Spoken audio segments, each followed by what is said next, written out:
Hi folks, this is Rachel Shah from the Springfield Centre, and this video is to talk about some recently published guidance on how to assess systemic change and whether and how well it fits with existing guidance on market systems development, which some of you might know better as Making Markets Work for the Poor, or M4P, or MSD. I'm going to use the language of MSD in this video. So this paper was published recently. It's called The Antidote to Systemic Change Frameworks, 6 Practical Steps to Assess Systemic Change, and as a bonus, improve your strategy. It was written and published by Jake Lomax, who's an associate of the Springfield Centre and somebody I know well and work with frequently. And it lays out 6 steps divided into the system snapshot and the system dynamics, as you can see in the diagram, 6 steps to assess systemic change. It claims to offer systemic change programs a straightforward way to assess systemic change using primarily internal resources. So if you came across this, you might have thought, that's absolutely what we need. We are a systemic change program. We want to achieve systemic change and therefore sustainability and scale of impact for our target group, but we're struggling with a straightforward and yet credible way to assess it in our program. But if you read it and as you dug into it, you might have found some unfamiliar language and wondered whether or not this is compatible with MSD. Some of you who are MSD practitioners might have found yourself wondering as you read the antidote paper, what about all the other frameworks we already have? MSD is a well-established approach to development, and there are a lot of frameworks laid out as part of the process, and the antidote paper doesn't really refer to them. So it begs the question, if I apply this guidance, will it clash with anything that I'm already using? Is it really for me if I'm in an MSD program? How well do these 2 sets of guidance fit together? Well, this video will answer those questions. My point of view is that they do complement each other very well, and that although the antidote paper uses unfamiliar language, it builds on the concepts in MSD, complements existing guidance, and adds to our measurement toolbox. So I hope in the video to show you how you can make use of it in your programs. The antidote paper uses a slightly different language than that which those of us who work in MSD might be used to and familiar with. So in MSD, systems are described in terms of a core supply and demand, supporting functions, and rules. There's a really useful and valuable imprecision built into this language. It is possible to quickly and simply describe complex systems and to identify which parts of them are important for the program and where the opportunities to intervene might be. Without this kind of useful imprecision, it would be really easy to end up with paralysis by analysis, trying to map out every single aspect of the system and losing oneself, unable to really diagnose what's going on, what's critical, and start designing interventions. However, this useful imprecision can become an obstacle when it comes to measurement. As many of you who are measurement professionals out there will have seen for yourselves, when a concept is imprecise, you sometimes get one of 2 measurement problems. Either people don't do the measurement, they just freeze because they can't really figure out or remember what exactly it is that they're meant to be assessing when they encounter that broad and slightly imprecise concept. Or they do assessment, but they miss a lot of really important information without realizing it because they forget about all the other things that are incorporated into the concept. So to take a classic example from an agricultural program, if I ask, has the maize function changed? Some people would just be stuck because they wouldn't know how to answer that question. They wouldn't know what information do I need to collect? What do I need to assess to answer that question? Has the maize function changed? Others might give a piece of information like, yes, 35% of smallholder farmers now use hybrid seeds compared to just 10% when we started. This is really important information, of course, but there's a lot of information about the maize function that's still missing. And sometimes to answer that one question, a lot of that other information might be sort of hidden behind the imprecision of the concept. So, for example, we might need to know about other inputs if they've been prioritized, fertilizer, say, or irrigation. We might need to know about what technique is being used for planting. We might need to know about business models. So if farmers have moved into contract farming, for example, that would be a different business model and really critical to understand as part of the maize function. We might need to know if there's been a change to actors, perhaps gender roles have changed, or perhaps new actors have entered the market. And of course, we definitely want to know how all of these changes have impacted on the output of that function, on the maize itself. Has the quality changed? Has the yield changed? So you can see the idea of the function actually holds a lot of information in it. And that's really, really valuable. We don't need to be digging down to every single aspect of what a function means in diagnosis. But when it comes to measurement, it can be useful to break it out. So to avoid these problems, the antidote paper, which is very much measurement focused, uses language that's a bit more precise and concrete. It's designed to support assessment, so the language reflects the things that we need to measure empirically. So instead of talking about functions, the antidote paper talks about actors, actions, resources, and behaviour change. Actors are very simply the people in the system who supply or demand the function.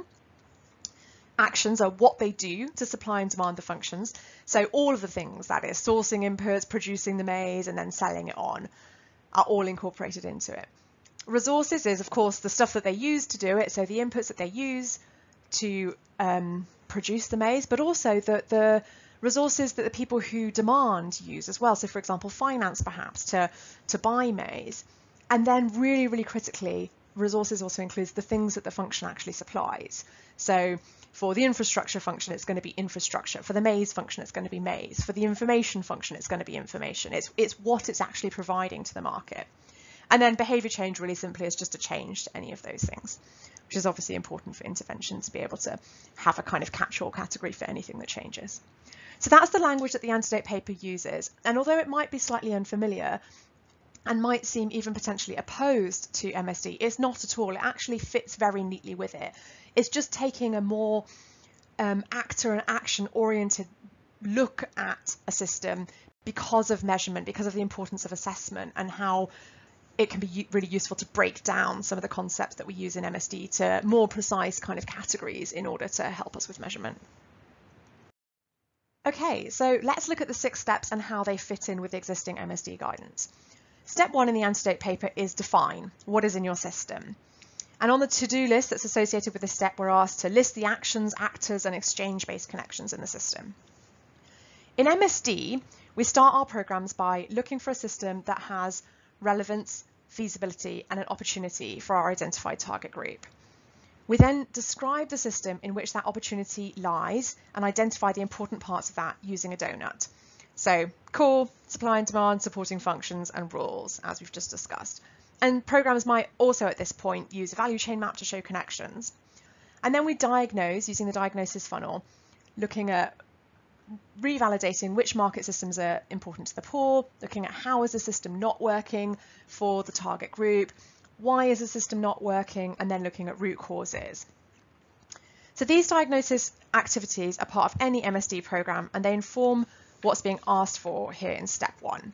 So once you've done diagnosis, you've actually got the information that you need to do step 1. List actions. Well, you've already done diagnosis, you've already listed the important functions, and as we've said, actions is just a more broken down way of looking at functions. List actors. Well, you will have already listed all the supply side and demand side players, segmented them in relevant ways for your program objective, and looked at who actually performs the supporting functions and who sets the rules. So you should already know actually who the actors are on both the supply and demand side for the core, for the supporting functions, and for who sets the rules. So that information's already there. And then list connections. Well, there's 2 ways that a program's probably done this once it's done diagnosis. It's probably done a value chain map, so that maps the exchange-based connections in the system. And then it's also probably looked at the relationship between supporting functions and the core. So how the functions relate to the core and then become their own systems that can be analysed with their own supporting functions and rules. So all the information from diagnosis gives you the information that's needed to complete step 1. So why has the antidote paper added this in as a step after diagnosis? Well, step 1 is really just asking for a more detailed mapping of the system than we usually do in diagnosis. So it breaks a function down into its different parts and shows exactly how the different actors are connected. So for example, to take the maize example again, maize would be broken down into sourcing all the necessary inputs, producing the maize, and then finally supplying the maize to buyers. That's on the supply side. And then of course, on the demand side, there's the actions of actually accessing it and purchasing the maize. So really it's just asking for a little bit more detail here, as we discussed when we talked about the differences in language, sort of like a value chain map, but with more detail and including supporting functions. That can be a really useful thing to do as a foundation for later measurement, because it means that you can easily point, once you've broken it down to that level, to exactly where something's going wrong and who all the actors connected to that bit of the system that's going wrong are. But even if you don't do that, even if you just stick with your donut that you've done in diagnosis, you've got your functions, you've got your players on both sides, and you understand how you've got your value chain map and you understand how the supporting systems are related to the main system, then really you've got all the information you need to actually do the rest of the steps, the next 5 steps in this, and to assess systemic change, just using the information that you collected in diagnosis. So step 1 done. Whether you just use your diagnosis information or whether you break it down to a greater level of detail as is being asked for here, you can tick it off and move on to step 2. Step 2 is describe. Who is doing what and how are they doing it? The point of this is to record how things are being done in the system. As the to-do list for this step shows, this means describing how things are being done now, who, if anyone, is already doing things the way you want them done, and a bit of information about the players, like how many of them there are, what their market share is or what their reach is, that kind of thing. So again, this is a very familiar activity for MSD practitioners. As part of diagnosis, you do this anyway, and then this information is then cemented and any gaps are filled in before vision is formed in the who does, who pays exercise. In this exercise, for each function, the program records who performs a function, who does it, and who resources it, who pays for it. But simply writing who does, who pays, and filling in this table doesn't quite cover all the things that we're being asked to do here in step 2 of the antidote paper. The reason for that, again, is that the antidote paper is very much assessment oriented. It's giving us guidance on how to assess systemic change. The who does, who pays exercise is diagnosis oriented, in the sense that it's really meant to help people get a quick snapshot of who the players are, what they're doing, and to think really deeply about what their incentives and capacities are, so that the program can find out what the problems in the system are, look for the opportunity to intervene, and shape their vision. So that's obviously really important in the diagnosis phase. But as MSD practitioners well know, the diagnosis is also the time when we collect the data that provides the baseline of what the system looks like now. So your diagnosis will become your baseline for system change assessment. So what the antidote paper is trying to do here in step 2 is give us some guidance on what kind of information we need to collect at this stage to draw out from our diagnosis information so that we've got a really useful baseline and a really rigorous and credible baseline, so that when we come to later to do system change assessment, we're able to do that on the basis of a really strong foundation. So to do that, a lot of programs will use an expanded who does, who pays table. Here is an example of an expanded who does, who pays table from a real program. So it's slightly crowded on the slide because it would normally be done in Excel. So it's just showing one supporting function, which is information about vacancies. So this was a labour market, a jobs program. So as you can see, you've got the supporting function of information about vacancies, and then the definition explaining that it's the supply of information about the jobs that are available to job seekers in the defined target group. And then you've got the players who do this function, who perform it, segmented in relevant ways. And then you've got a bit more information, so you can see it's been expanded out here. Now, this information is really useful for diagnosis, but it's absolutely critical for measurement. So if you're going to use your diagnosis information as a baseline, which we do in MSD, then you really want to be recording some of this empirical data about the different players. So to take the top example, we've got public job boards, which are done by the government agency. We've got the number in the system, about 117 across the system boundaries as they've defined it, and it's reaching about 65% of the job seekers. And then we've got a bit of information about how they do it. So this is to do with how they actually do that action. What is the behaviour like? So here we've got any employer can post a job, and it's a physical job board, so it's driven by the employers. And then other notes, you might have other notes about the actors. So for example, in that very bottom example of employment agencies, it's got these 2 employment agency names saying that they represent about 5% of the market share between them. So sometimes you might want to name specific actors depending on your market. And then you go on to who pays. Now you've got a little bit less information here, but this is just showing who resources it. So again, for the public job boards, the government resources it, the specific body is named.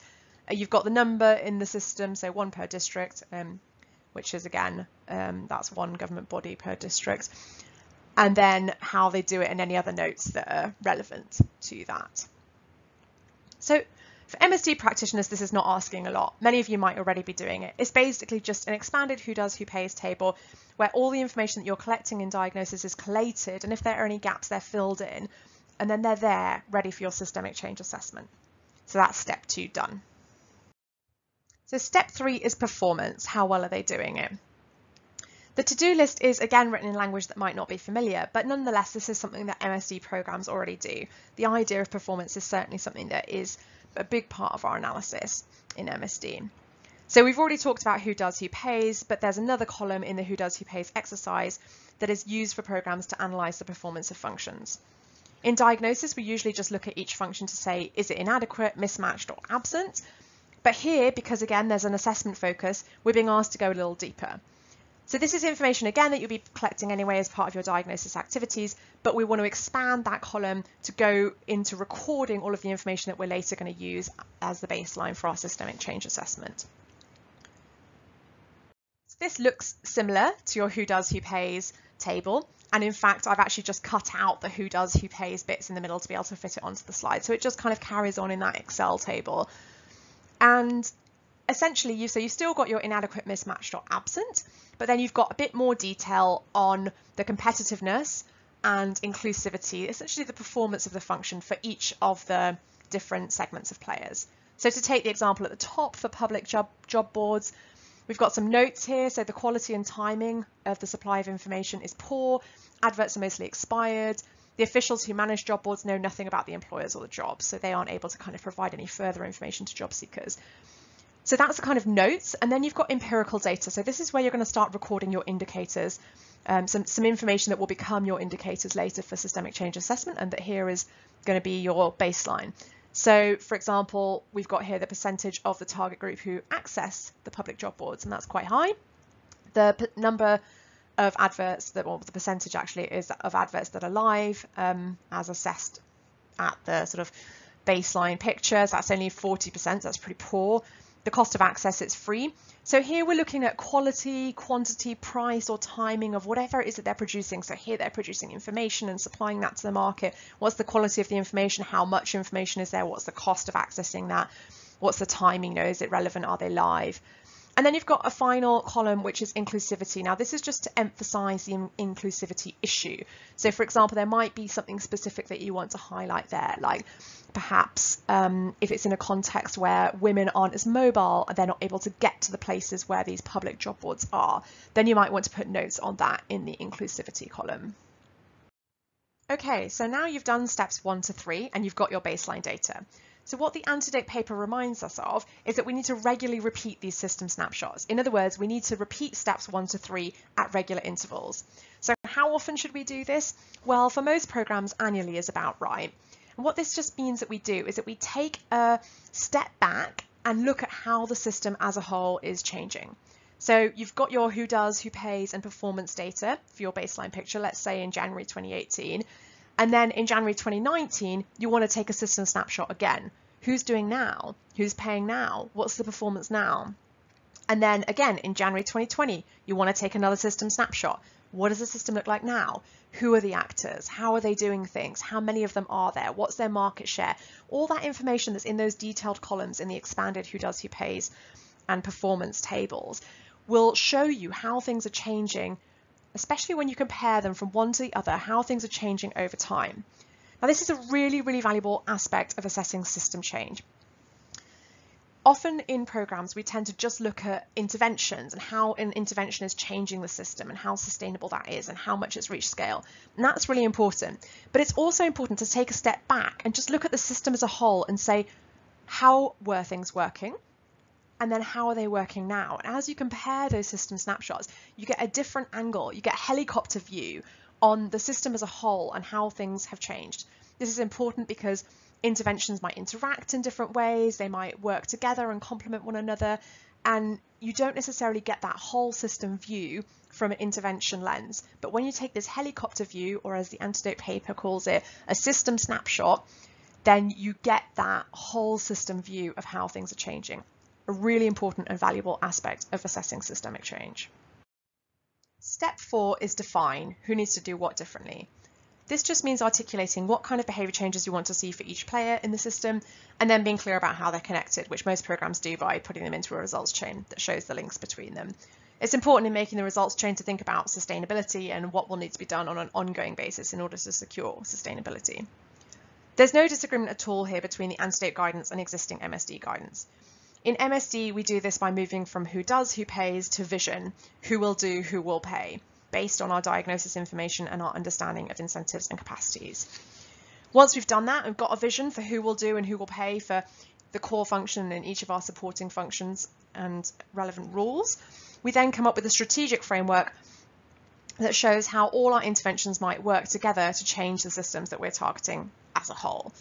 And then we have individual intervention results chains, which show really specifically all the expected causal links between an intervention and eventually impact, laying out all the behaviour changes for different players in between.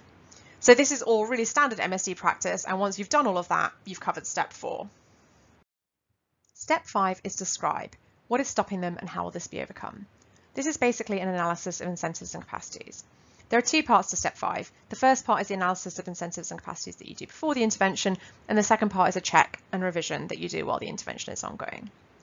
In MSD, incentives and capacities are embedded in every aspect of the process, from diagnosis through to vision and intervention design, in your results chain, and in your choice of partners, your will skill analysis. What the antidote paper encourages us to do in the to-do list is a deeper dive into incentives and capacities to be more specific in order to assess systemic change. So this can be really useful, particularly in the design and pilot of interventions. The guidance it offers here is drawn from a paper that I co-authored with Jake, the author of this antidote paper, called Unpacking Incentives and Capacities. I'll briefly explain it here, and then if you want to apply this guidance, you can check out the paper for more details. Unpacking incentives and capacities is all about looking in more detail at what the blockers and enablers of behaviour change are. So let's say, for example, that the intervention is to get more broadcast media which provides information to micro and small enterprises via radio shows. So there may be social and political reasons to do that, and there may also be financial reasons to do that. So there may be incentives which broadcast media companies have to actually air these kind of radio shows. So why hasn't this already emerged in the market? Why haven't they done it so far? There's obviously some kind of a blocker to this behaviour change. Well, it may be that they don't actually know that there's a financial incentive because they don't have the market research, they don't know about the audience size that they could actually be tapping into if they were to air these kind of shows. But it may be more than that. Perhaps even if they did know, they still wouldn't do it because it's such an unfamiliar thing if they're used to being geared towards urban audiences, and this would be a more rural audience. And it's also difficult to go out and do really interactive investigative journalism that provides relevant information to micro and small enterprises in rural areas. So familiarity and difficulty might be affecting their incentives as well. And perhaps there's a capacity issue as well. If it's unfamiliar, it may also be that they don't have the skills on their team for this kind of level of investigative journalism. So as you can see, what this does is it enables you to go beyond just saying that a given actor or a given set of actors has an incentive or doesn't have capacity, to actually saying very specifically what are the enablers of their behaviour change and what are the blockers. This is essentially a way of kind of looking at, let's say, a seesaw of, you want that seesaw to tip towards the enablers, but you recognise that there's a real weight weighing down. Although they do have a financial incentive, they do have a social and political incentive, it hasn't been able to be sort of leveraged so far. So the other thing that we're being asked to do in the antidote paper here is to ask really explicitly what is needed to overcome the blockers and therefore to leverage the enablers. So for example, they don't have information about having a financial incentive. So perhaps what's needed to overcome this blocker is market research. The programme might consider what kind of support would it take for the media companies to get the market research that would convince them that they have a financial incentive and that they would therefore start investing in making these radio shows. Technical assistance might be provided in order to overcome the familiarity, or rather the unfamiliarity blocker, and the fact that it's difficult. And also this might help to coach and improve the skills of the investigative journalists so that they're better able to boost their capacity and do this. And perhaps in another intervention in the future, they'll think about skills training for these journalists that would actually really embed that and address that capacity issue. So these are all what the antidote paper calls change resources. It's just the answer to the question, what is needed to overcome the blockers? So the antidote paper calls it change resources. It's the things that are needed in the system to be provided to the actor to overcome the blockers and leverage the enablers. The second half of step 5 is to describe what actually happened post-intervention. So now we're getting into real assessment stuff. And if we look at the to-do list, this is really asking us to answer a series of questions. It's basically who changed their behaviour, how and why. Or to put it in the language of the antidote paper, Was the thing that we thought was needed to overcome the blockers actually supplied? And basically, did it work? So this is really an assessment of what actually happened. In MSD, this is familiar, of course. We would ask those questions as well. Who changed their behaviour, how and why? Normally in a measurement against the results chain. The way the antidote paper lays it out here is to give some more detailed ways to look at this by zooming in on the specific blockers and specific levers of behaviour change. So what the antidote paper is asking us to do here is to look at what actually happened by first looking at whether what we thought would be needed was actually supplied. So did the radio company get market research? Did they get technical assistance? Also to look at, did they change their behaviour? So did the seesaw tip in the other direction? Did they actually air the radio shows?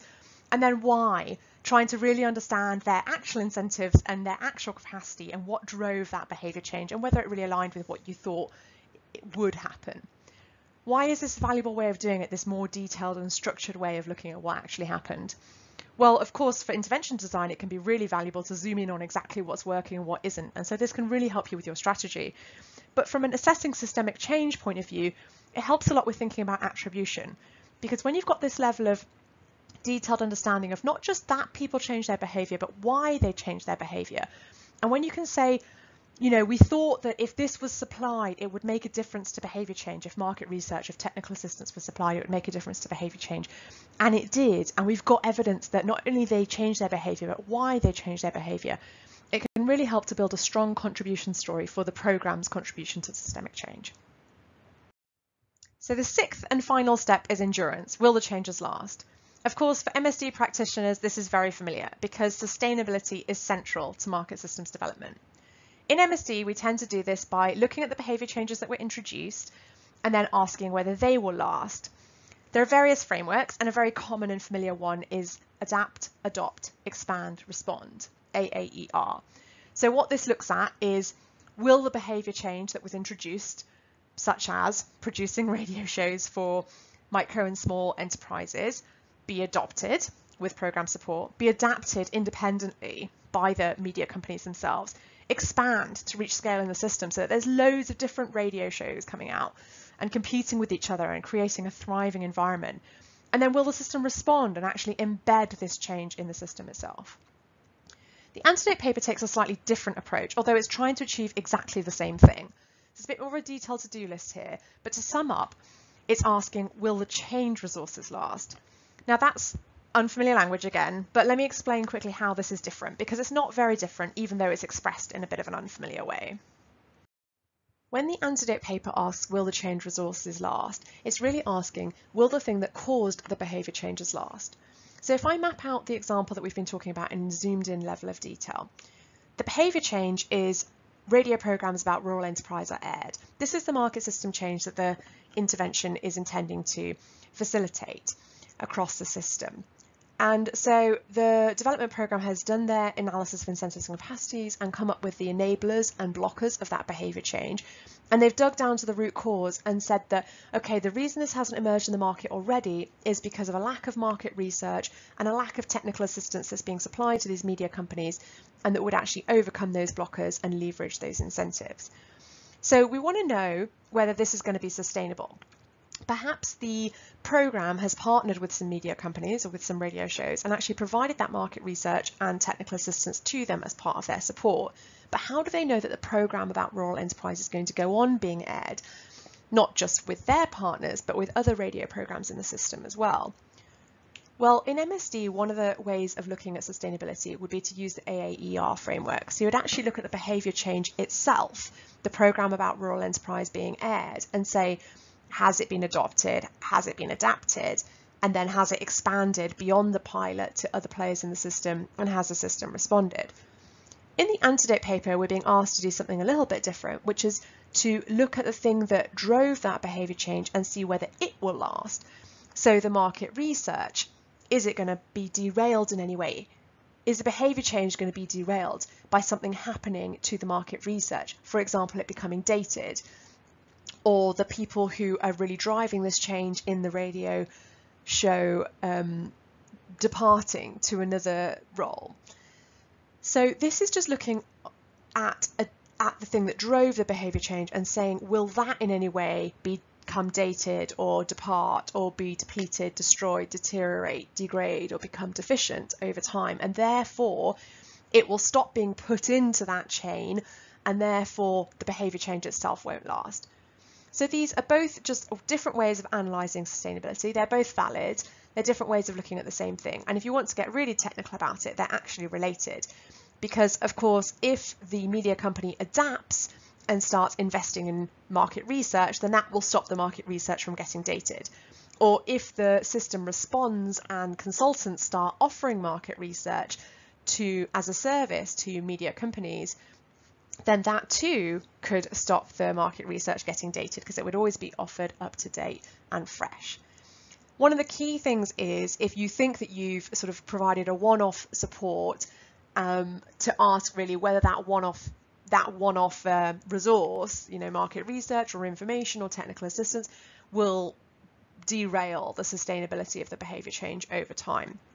And another way that these are really related is that if you want to prevent that from happening, then you're going to want to look at the function in the system that provides that thing that drives behaviour change. So in this case, the function in the system would be the provision of market research and technical assistance. So for example, consultants provide technical assistance and market research to radio shows and media companies that then prevents the derailing. And then of course that can be analysed using adapt, adopt, expand, respond. So as you can see, these overlap quite a lot, and they're just different ways of looking at the same thing, which is sustainability. Both quite valuable. So now we've done the 6 steps, let's put it all together. There are 4 stages really to this process, which fit very well into normal MSD processes in a program. So firstly, you've got the 3 steps for the system snapshot. So building on diagnosis, take a snapshot really of what's in your system, who's doing what and how are they doing it, and what is the performance of the different parts of the system.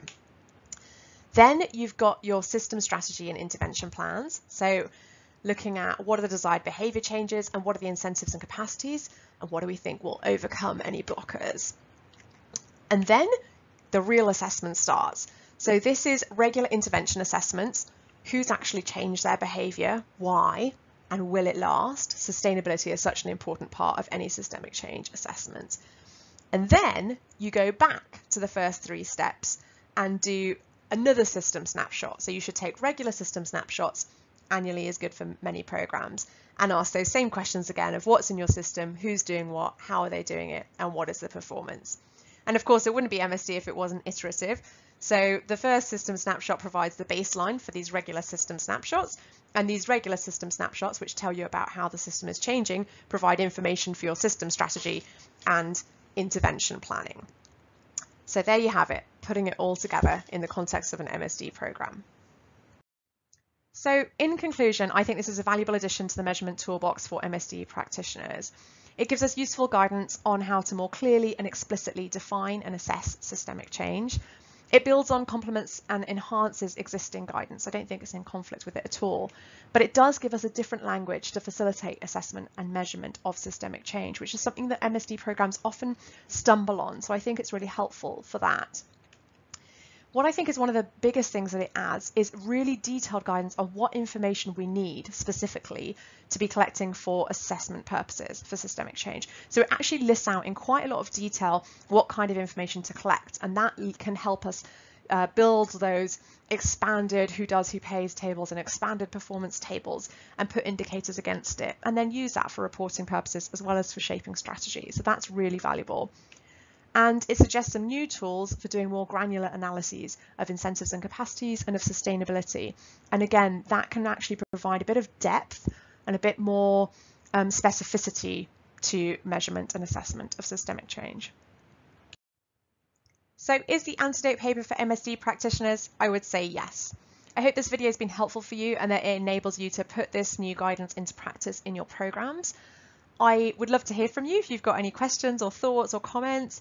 I'm Rachel Shah, rachel.shah@springfieldcentre.com. Feel free to email me and get in touch.